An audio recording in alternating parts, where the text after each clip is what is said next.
Hey everybody, it's Norris with the Norris Group. It is June 10th, and how are loans going for you these days? This and much more as we cover the biggest headlines in real estate.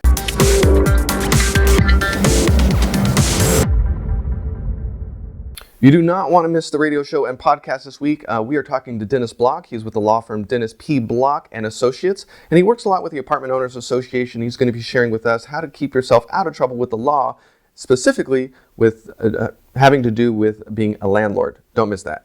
Black Knight Financial Services showed delinquency rates for HELOCs increased drastically in 2 out of the past 6 months. The Mortgage Bankers Association reported delinquency rates for commercial and multifamily mortgages are relatively low, and 30-year rates for mortgages are at 3.6% and 15-year rates are at 2.87%.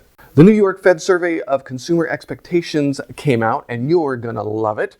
Conditional on moving within 3 years, the average probability of buying a home rose from 59.9% in 2015 to now up to 63%. And in 2015, 68.5% of renters said they preferred or strongly preferred to own. In 2016, it is 74.2%. So still a strong will nationwide for renters wanting to move up to home ownership. Trulia reported a 14% increase in foreign investors interested in buying in the United States. Canadians are the most active on the site, followed by the UK, Germany, Brazil, and Australia. I found it interesting. China was not on the list and only make up 0.8% of the searches, but maybe they just don't have a translate button. I don't know.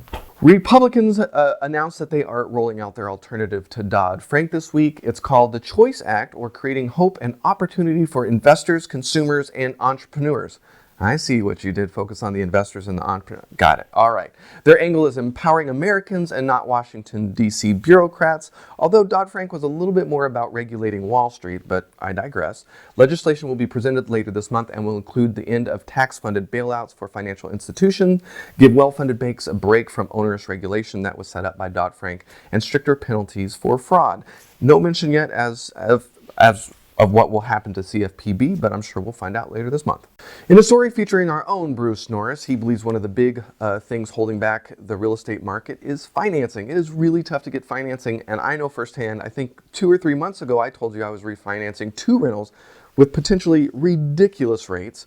I have great credit. It was a rate-only refi, wasn't changing the term. They were conventional anyway, so it was just simply a rate.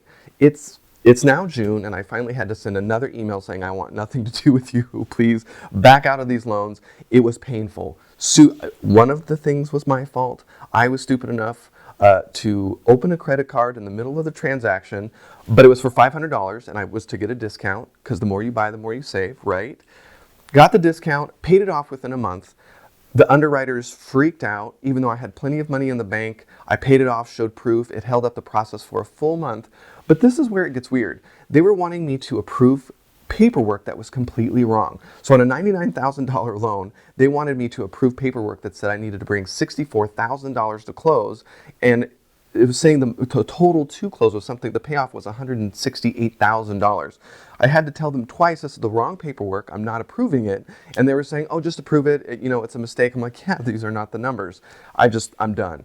It's so painful. I don't know if it's just a rush to do the refinances and they're just not being careful and there's not enough staff. I'm done with this process. Curious to know what's going on with you. Are you having similar issues with refinancing and for purchase loans? Is it going smooth? The buyers out there, are they qualified and getting through the process? Let me know what's going on. If you're on YouTube, please leave a comment below and don't forget to like the video and subscribe to the channel so you don't miss a beat. If you're on Facebook, please don't forget to not only like the Norris Group page, but don't forget to add us to your See First list and with notifications on. Leave your comments below the video. And if we missed something, share the story on our comment sections on either YouTube or Facebook, and we'll make sure to include it on our blog at thenorrisgroup.com/blog. June 14th, I'm going to be doing marketing trends and strategies for real estate pros out in Coachella Valley with CV RIA. The 21st is going to be the North San Diego Real Estate Investors Association's birthday celebration with Bruce. It's a one-on-one conversation, a little bit different, always well received. Down in San Diego, don't miss that. July 12th, stay put, cash out, or change seats. That'll be at LAREIC. July 13th, I'll be doing marketing trends up in Sacramento, headed back up to Sacramento with NorCal RIA. And July 21st, I'll also be doing marketing trends and strategies for Pasadena Phoebe. For more information on all the events coming up, as well as hard money loans, including our fix and flip, buy and hold, and new construction, starting at just 6.9%, check out thenorrisgroup.com. And for more information on trust deed investing passively with the Norris Group, check out tngtrustdeeds.com. And with that, have a fantastic weekend, and we'll see you next week.